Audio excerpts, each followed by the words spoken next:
じゃあ、GR ヤリスの下回りを見ていきたいと思います。なかなかね、下側って見る機会が少ないので、ぜひ、じっくりと見ていただければなと思います。じゃあせっかくなんで GR ヤリスの下側のちょっと特徴的なところというか、軽く説明してみたいと思います。はい、じゃあまず前からいきますね。一番パッと開けてみた時に特徴的なのは、このアンダーカバーですかね。完全にエンジンの晴らしたエンジン下は囲われております。今時の車ではやってる車もいますけども、結構がっつりとフルで覆われてます。ここまでやってる車はなかなかないかもしれません。結構芸が細かくて、ちゃんとメンバーの形に沿うような綺麗な造形になってます。で、一応ここにサービスホールが開いてます。オイル交換なんかはここを開ければできるようになってます。はい。で、こここれもね、今時の車にはありがちなんですけど、俗にグランドエフェクター的なものがついてますね。これがあるないでは高速時の安定性が全然違うと聞きます。はい、ちょっと進みましょうか。周りのね、こういう細かいところの説明なんかまだ別な機会でもいいかなと思うんですけど、下から見て特徴的なのが、このロアアームですかね。逆にこれこういうスポーツカーと歌ってる割には意外と貧弱なローアームしてます。近年割とごつい高性能スポーツカーと呼ばれる車たちはアルミの鋳物だったりとかするんですけど、単造のアルミだったりとか鋳物だったりするんですけど、これボックス形状にすらなってないプレスの鉄板のロアアームですね。これが割と意外なところで、こんだけの車の割にはちょっと茶畜感じる印象ですね。これでもう十分だということなんでしょうけれども、そんな印象を受けます。はい、じゃあさらにちょっと進んでみますか。で、ここに銀色のカバーがありますけど、この上には触媒含め、このメンバーの裏側あたりにタービンがいます。後方排気なんで、タービンからこの辺のタービンからそのままこの排気管に出てきます。で、これマフラーですね。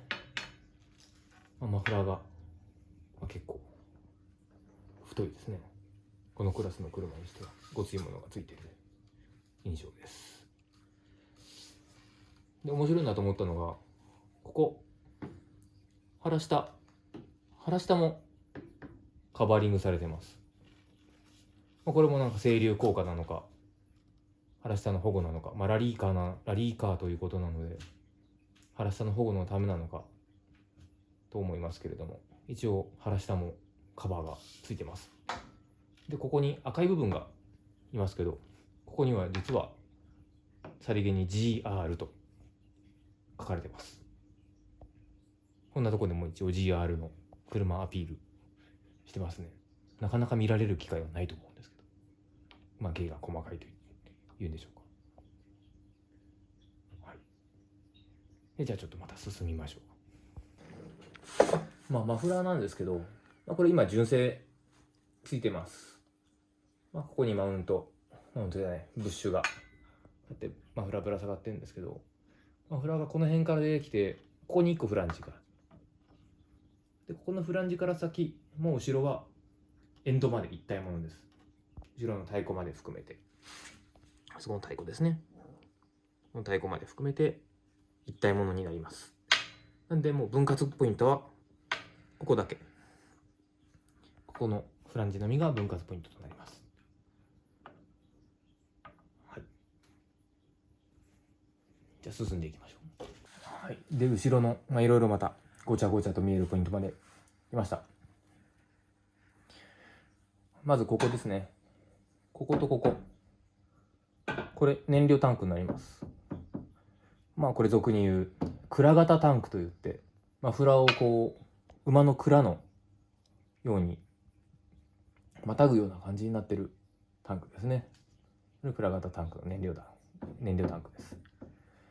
こっちはなんかガードのようなものがついてるんですけど、こっちはついてないです。これの片方しかついてない糸はいまいち分かりません。こうじゃないかと思う方がいればコメントで教えてください。はい、ここでやっと見えてまいりました。四輪駆動車の証、プロペラシャフトですね。これこのクラスにしてはやっぱりちょっとごつめのプロペラシャフトがついてる気がします。ですがその割に末端のユニバーサルは少し貧弱な感じ。これで十分なんでしょうけどもね、そういう印象を受けます。はい、でここに見えるのがこれがもうリアのデファレンシャルですね。デファレンシャルギアボックス。プロペラシャフトで入った駆動がこのデファレンシャルギアボックスで左右に分配されて、ここにドライブシャフトが見えますけど左右に分配されます。でここにこのデファレンシャルギアボックスの少し前、この部分ですね、この空間、この部分、これが GR ヤリスのある意味最大の売りとも呼ばれる電子クラッチの空間になります。この中に電子制御の多番クラッチが入ってて、前後配分、前後のトルク配分等を変えてます。で後ろですね、後ろ、これが後ろのロアアーム、リアのロアアームですね。でここにいるのがスタビライザー。この辺の構造に関してはそんなに珍しいものでもないのかなと思います。リアもダブルシュボーン、どっちかというと、見た感じマルチリンクっぽい感じでなんかこうメンバーと構成されてますけど、一応ダブルシュボーンですね。でここにいるのがマフラーの太鼓です。このマフラーがでかいこと、こんだけ太鼓がでかいと、さぞかし静かになりますよね。